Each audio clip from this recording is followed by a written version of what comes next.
மதுரை பதியை மறந்து உன் மடியினில் பாய்ந்தது வைகை. மெதுவா மெதுவா மெதுவா எங்கு வைகையில் வைத்திடுக்கை.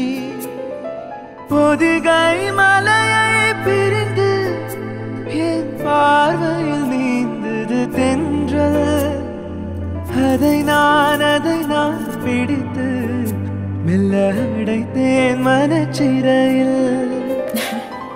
ஓர் இலக்கியம் நம் காதல் வானுள்ளவரை வாழும் பாடல். மயிலிறகே மயிலிறகே வருடுகிறாய் மெல்ல.